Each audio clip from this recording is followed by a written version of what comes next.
Hello, DevOps people. Welcome to the Operative Office Hour. This is Jochen. I'm happy to have you here. I'm happy to be online again. I couldn't do any live stream yesterday because of work and appointments. But let me get my screen here. Okay, so yeah, today I'm back and let's do this office hour where you do all the programming, and I mean that in the literal sense that I haven't prepared anything. It's up to you what you ask in chat.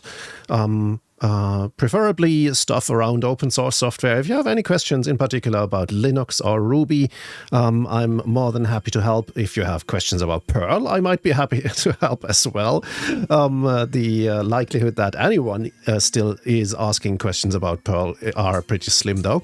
But if there's anything else you'd like to ask about IT, career questions and stuff, I might be able to answer with about 40 years in the industry. I am a pretty experienced guy, and so I'm more than happy to help. If you just want to chat, that's fine too. So just say hello in chat and we can do a little conversation before the weekend. That's fine as well. Let me think. How far am I from the weekend? I think I'm pretty near because, I still have to do a little bit of preparation. Next week I'll be off to France for DrupalCon Europe. And so there won't be any streams next week because I'll be at the conference all day. You can still join us in Discord. Unfortunately, the Discord command, as any other command, won't work today because apparently Stream Elements has lost all my custom chat commands. And I definitely need to write a support request because of that. So if you want to join our Discord, the URL is opsitive.com/Discord. I'll write that in chat too. And Phil, hello, how you doing? Fix, sorry about that. Davey, good to see you. How are things? Opsitive.com/Discord. Speaking of Discord, this week we started the Opsitive Community Call, a weekly call on my Tuesday evenings at 7 p.m. UTC. We get together on the Opsitive Discord server in the Hangout channel where we do a voice call, and this week we had our first voice call and I had a lot of fun talking about all kinds of stuff. The topics definitely aren't limited to open source or Linux or things like that. We talked about career stuff as well as dead languages, Christian iconography, all kinds of stuff. So I'm really looking forward to my next hangout, which will not be next week either because of DrupalCon, but there will be a hangout. I'm sure you folks will be able to manage without me, and so if you'd like to join us there, simply use the URL I just posted. Davey says, been really busy with work, need to get back to my studying. Don't we all? I'm always also all over the place and didn't get to do any reading, didn't do much writing. Most of the writing I did this week wasn't for my courses, but for announcements for my business. I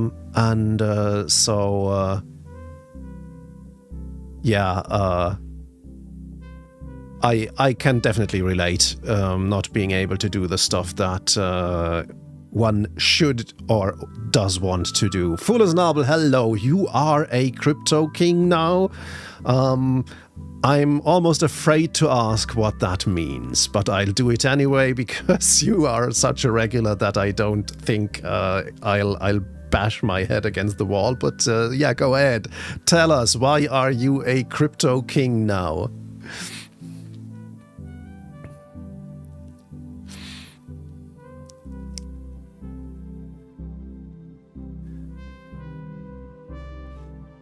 In other news, I think I might have found out why my stream has been a little bit unreliable.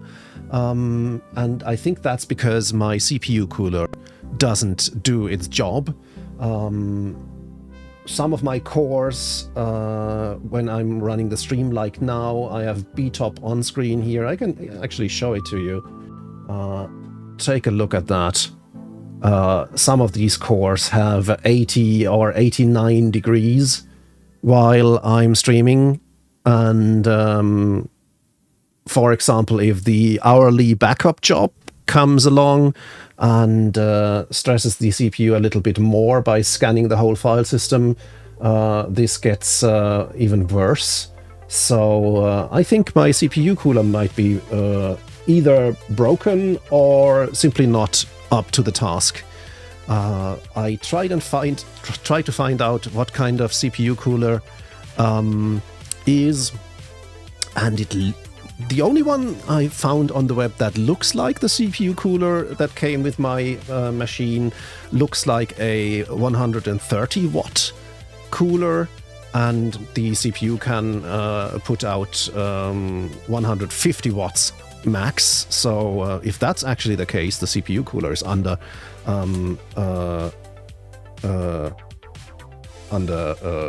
what's the word?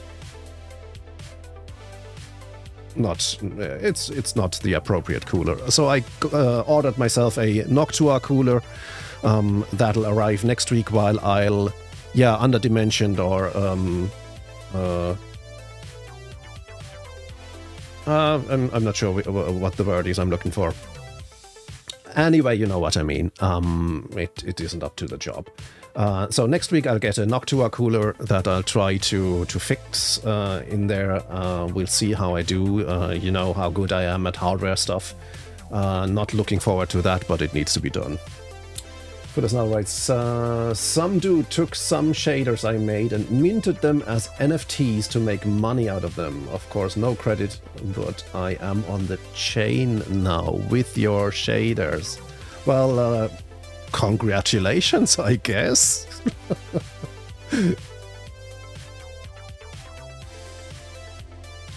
And you need a new dedicated high-end laptop to run Microsoft Teams. Okay, interesting. Yeah, these applications, they get hungrier and hungrier, don't they?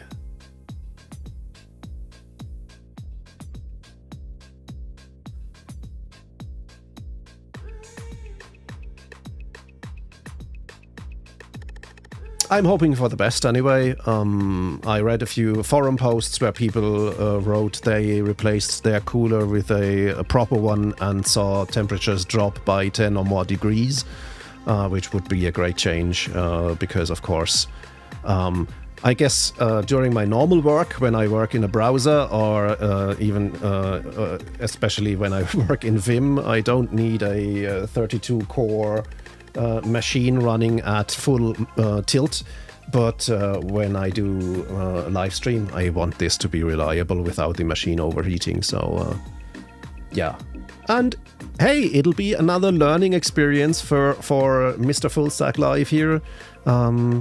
This will be the second time that I did maintenance on a CPU cooler. First time was with my new home server, where I had to replace the thermal paste because the machine I bought used after 5 years, the thermal paste had turned into thermal dust, more like. And so yeah, we'll see. The only thing that I'm a little bit anxious about is that I'll have to take the whole thing apart, because if I need to replace the mounting hardware for the cooler, then I will have to take everything apart and pull out the main board and do all these things, and that makes me a little bit queasy, but I'll manage, I guess. in other words, they have a new teams in the building, twice as fast, not good enough, needs to be 10x faster. Yes, of course. And Davey says Teams is so bloated and they killed the Linux version, so now I have to use the web app version. Yeah, that's really not great. Praxeus, good morning. Good morning, happy to have you here. How are things? So now I'm having an eye on my CPU temperatures all the time. Maybe I should close that window. Yeah, half of the cores are at 80 or more degrees. I really don't like that.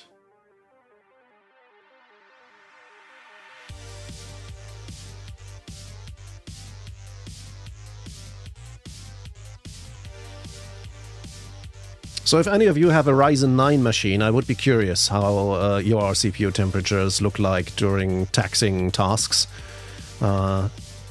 If my 90 or so degrees are normal, or if they are actually in the more in the red. Because that's also hard to pinpoint. Apparently AMD themselves say, well, a Ryzen 9 having 90 degrees is quite normal and expected, and yeah, I don't feel comfortable with that, to be honest. If I can get a cooler that takes temperatures down a notch, then I'd be a happy camper.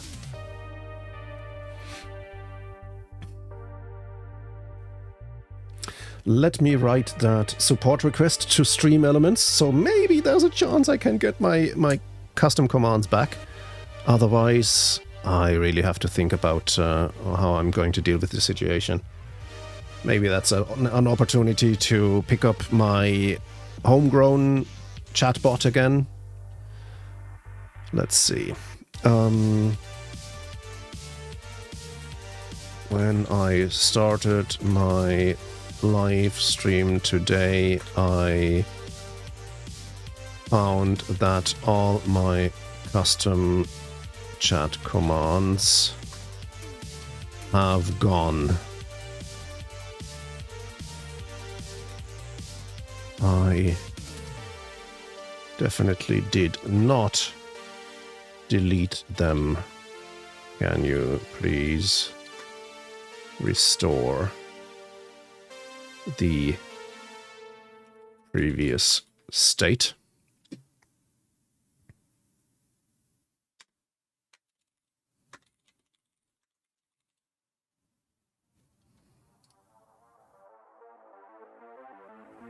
Thank you, we'll get back to you shortly. Let's see how that turns out. Oh, you think that... oh, that's how it works. So the Ryzen 5 goes to 50 degrees, Ryzen 7 70 degrees, and the Ryzen 9 goes to 90 degrees. Well, that's definitely handy.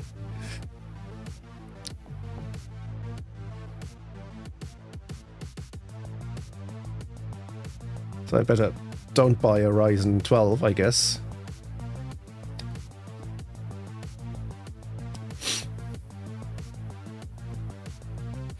Fursna writes, one of the reasons I publish my shaders under Creative Commons 0 is that I know people will not care at all about the license, so that spares me the frustration. Yeah, that does make sense, actually. I had to deal with licenses because...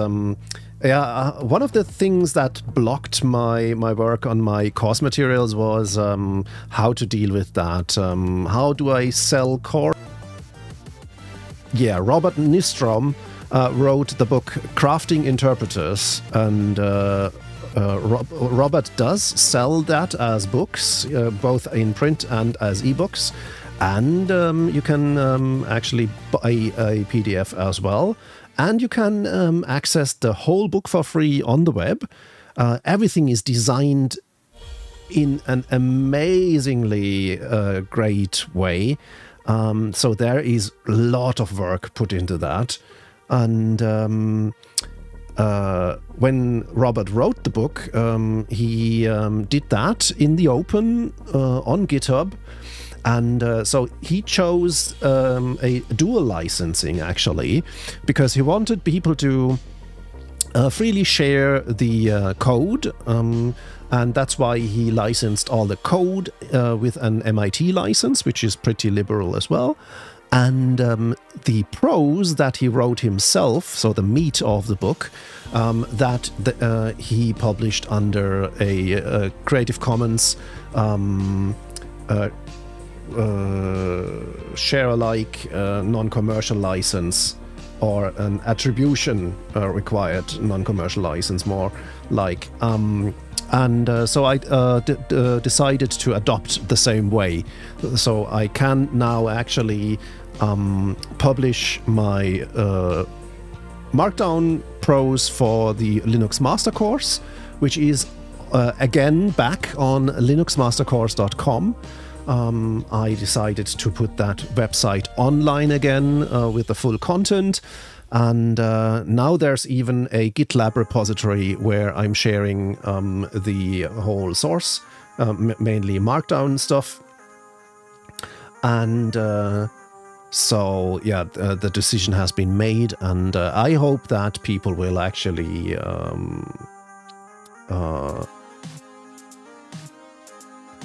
I'm really bad at finding words today.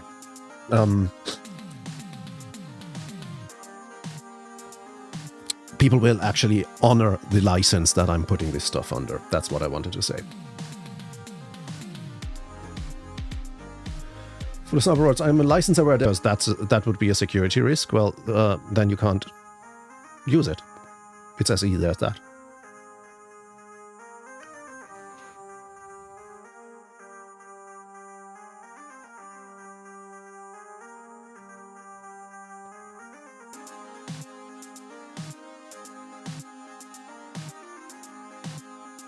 Exactly. I mean, isn't that exactly the same as, well, I need to steal your car because I really want it, but I don't have the money.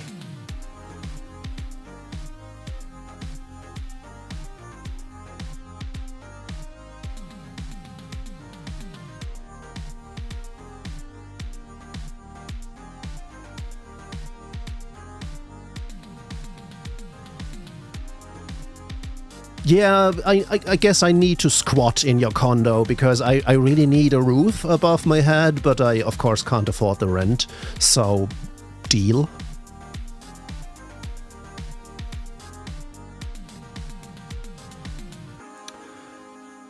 I hope, actually, Davey, I hope it's just you. Of course, now I'm really, really concerned because of my CPU stuff, but OBS says 0 dropped frames, and it shows me a green light showing that we have a constant bandwidth of 4,500 BPS. So according to OBS, everything is okay on my side. Let me see. We did miss 11 frames out of 50,000 due to rendering lag, no encoding lag, so I'd say I'm fine on my side.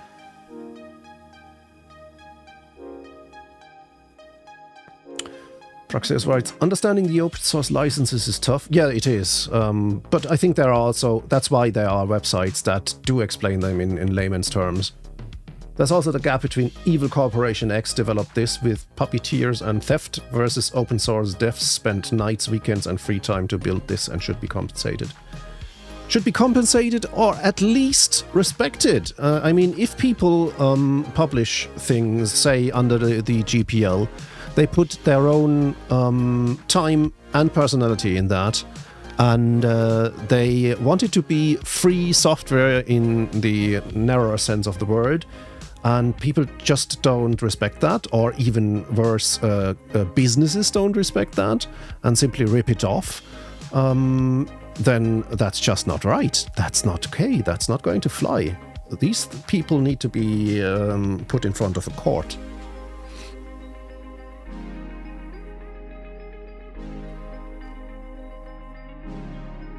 Yeah, compensation is a bit of a different topic, of course. That makes it a little bit more thorny, but yeah, definitely.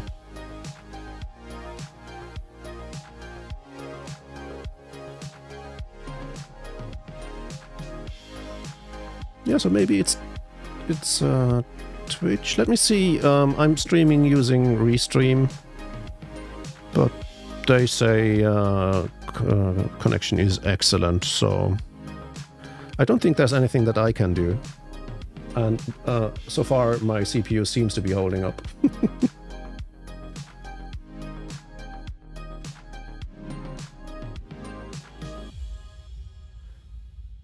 Open source devs think they are not compensated for their work, but it's a tricky issue. Yes, it is.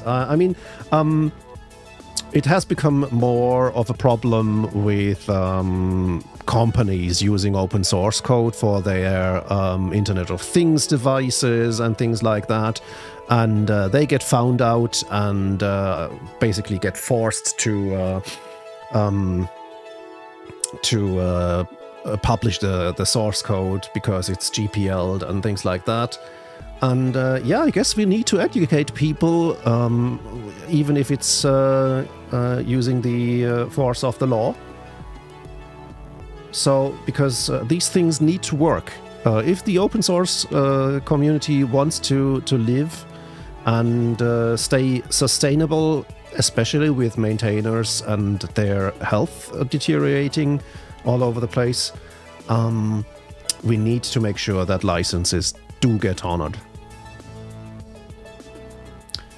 Practice writes, I worked for an organization that would spend minimum $20 on any open source tool we used, even if it was buy me a coffee link or something. That's very that's great.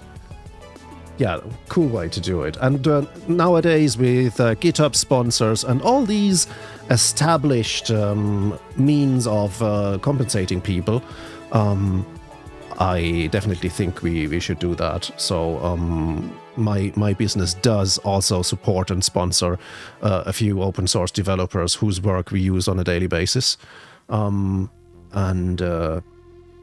it should be easy to go onto a Patreon or an open collective or something like that and throw a few dollars their way.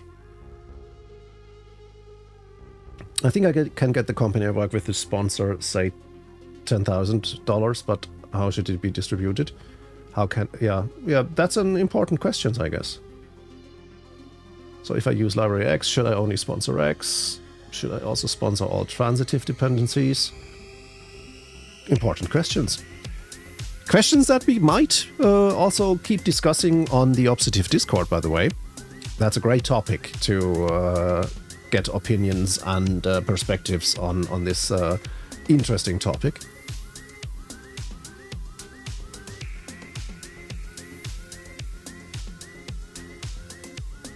I would like for the package manager to solve this, says Fullersnabel. That's an interesting thought.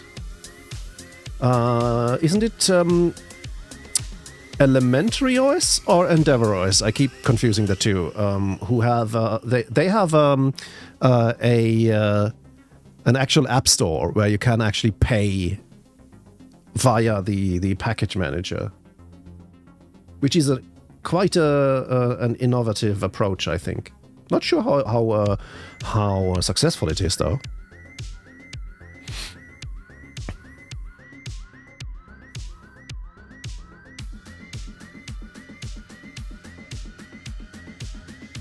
And Fullersnabel mentioning software bill of materials, SBOM. I guess since businesses find out they have to create this bill of materials anyway to see their dependencies from a security perspective, for example, hey, that's the ideal source material that you have to collect anyway to also tackle the compensation and community support question.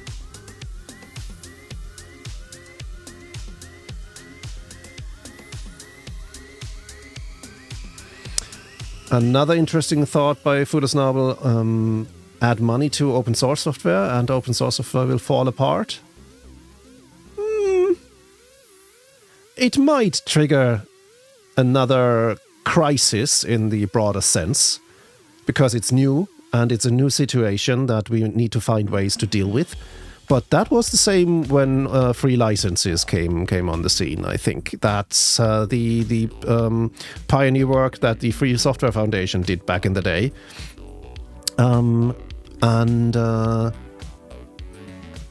finding ways to make stuff work and make it sustainable is something the open source software community has been great at forever.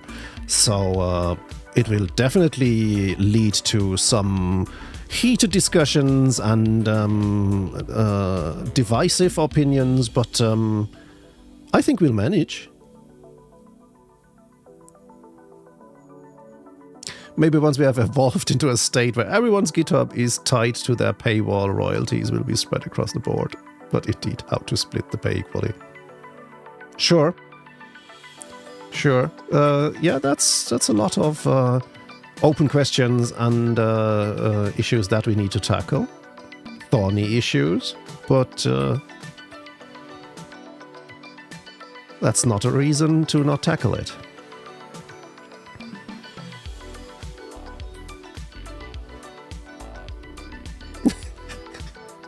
Yeah, Praxeus writes the E** OS case. Exactly, you know what I mean. The operating system starting with E or something. By the way, does anyone else have this issue? If I can't remember something, many times I still can remember the first... am I now offline? I think it's... My camera is acting up as well. Can you still hear me? Because my camera just froze. Okay, you can hear me, but camera is frozen, right? Give me a second. No, it's frozen in there as well. I don't think I can fix that. I had that earlier during a video call as well. In the video call, I was able to switch off the camera and then switch it on again, and it then worked. But I don't think I have this option here on OBS. Let me see if I can do that. So if I... Just a second.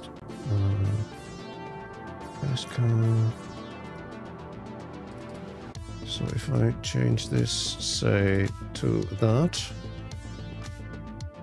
and then I switch it back.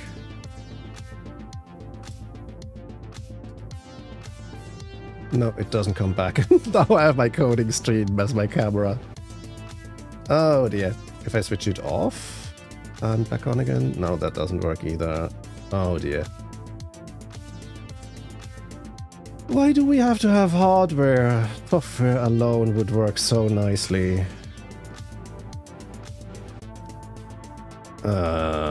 This is so annoying.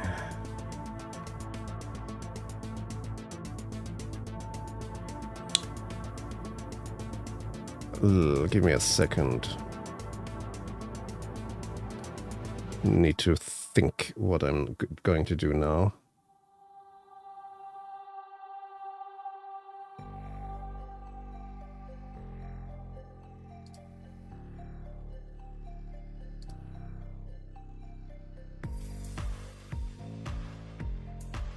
You know what? I'll simply switch the camera source off. I would do... This is only an office hour, so I won't do... I won't do much anyway. Let me just switch scenes this way, so at least it does make a little bit of sense. And let me catch up with chat. We'll have to do without camera then. And I guess I'll reset my camera feed after the stream. So let me see where I left off with chat.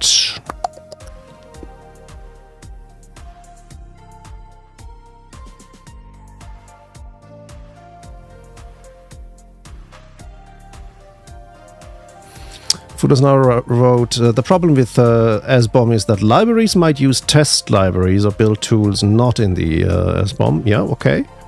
But it's a start, isn't it? I mean, It might not be perfect, but that shouldn't keep us from using it or not recognizing it at least as one of the options. So another approach is that the top level dependencies take the money and distribute to all transitive dependencies they use fairly.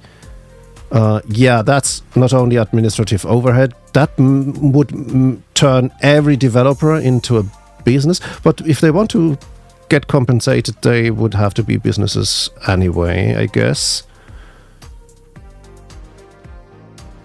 Praxeus writes, I wish more organizations actually maintained an SBOM and hardware inventory. Yeah, but I guess security issues will force more and more organizations into doing that.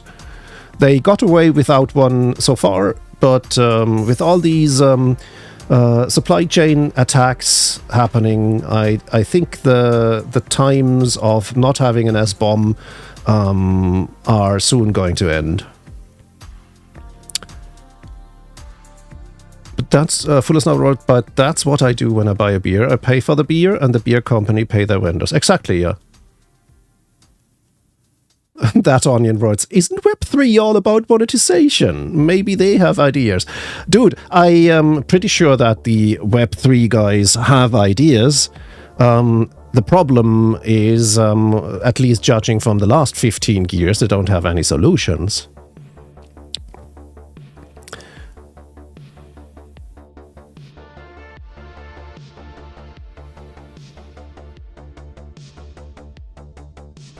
Foolish Snubber says, uh-oh, I was controversial. Yeah, you were. The automod filtered your next post because of the you are dumb. During the .NET drama, nobody discussed any interesting issues. It was either evil, greedy capitalist corporation versus everything should be free and you are dumb. Yeah, that's typical open source childishness, I'm afraid.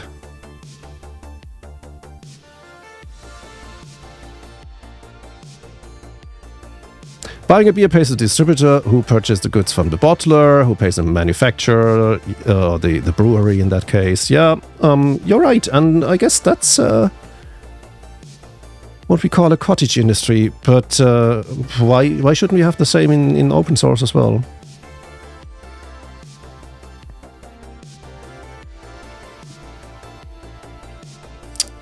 Praxeus points to web3isgoinggreat.com. Yeah, great website.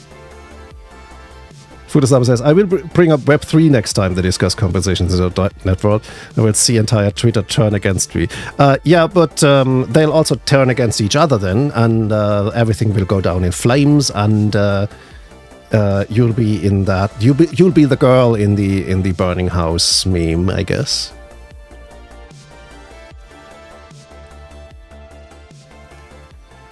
Exactly.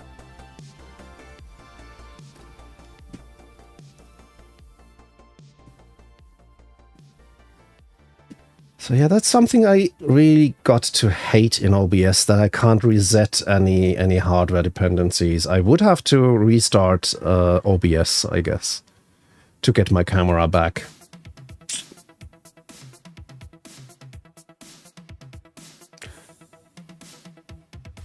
Contract as code. Wait, what? Explain.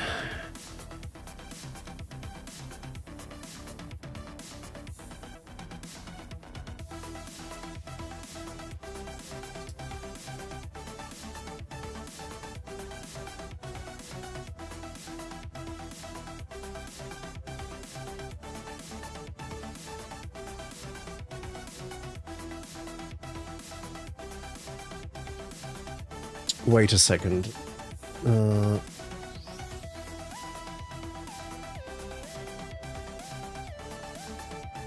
Not... Is my BTOP window even updating? Or is that frozen as well? It is frozen. Everything is frozen. My whole video input is frozen.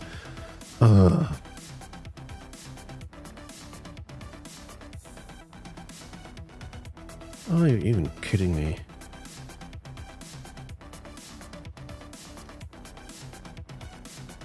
It's a Web3 thing. They attempt to use piss-poor JavaScript to define contracts and management of projects as code. Okay. You could have written Web3 then, and that would have been the whole joke.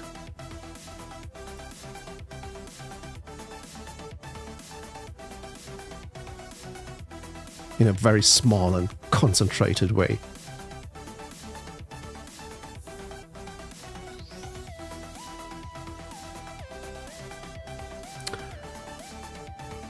I saw an interview with the girl in the picture. She just had an awkward smile face as a kid. It's fun how they track down these people and ask them about the actual picture. They did that with a lot of these meme pictures, I think. The guy with the girl, or girls rather, and quite a few other memes as well. Many of which are now 10 or more years old, 20 years of some. Praxis writes, in Linux, is there a way to restart a driver without restarting the system? I can't think of any particular way that I was ever successful in doing that, to be honest. Kernel issues are when I immediately restart my machine, because kernel, from my perspective, is identical to hardware. I mean, there might be ways to grab deeply into the guts of the kernel and try and restart something, but yeah, I think I'd rather have a clean restart instead of flipping a few bits in the kernel and maybe getting things working again, but maybe also causing something going on behind the scenes that will bite me later.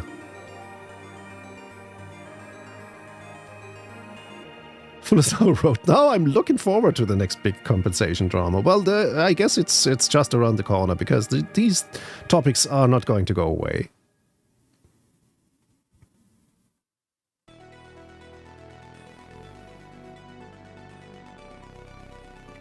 Full Snabble, you are in weekend mode already, aren't you? Pushing all the buttons. If only they used Rust instead of JavaScript.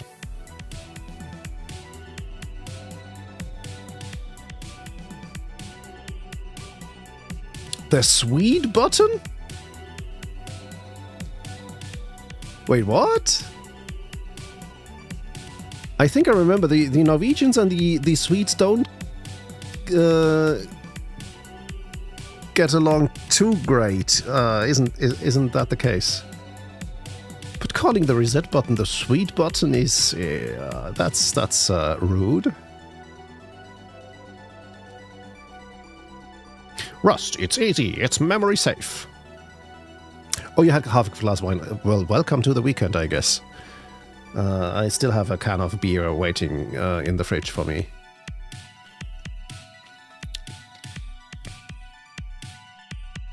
I mean, to be fair, Rust is definitely far superior in that regard to older languages like C and C++. Because even if you are very careful and if you are a really, really experienced C coder, it's still hard to reach the default level of security that Rust is able to provide with its internal mechanisms, like the borrow check and things like that. Swedes and Norwegians had brotherly love for each other. So yeah, you're like siblings, I can see that.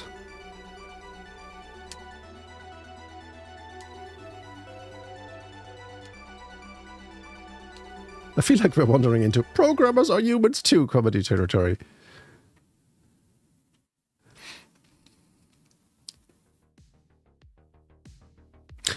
that might be a more progressive stance, but I think there is merit to it. I think I know a few programmers who I would actually regard as humans.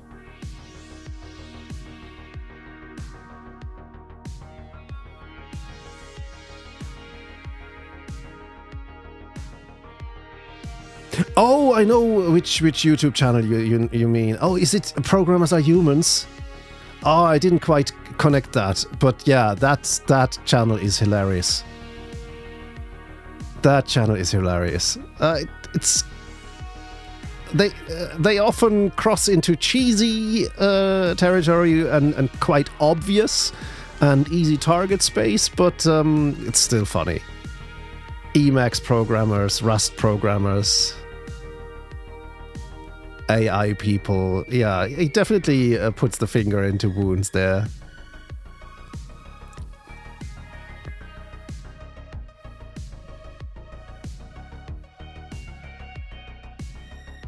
Fullesnabel, I can relate with how often I'm searching for words. I am definitely a small language model too.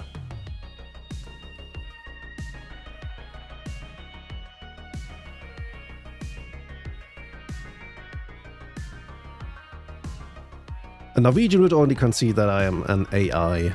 Okay. Artificial intelligence or advanced intelligence?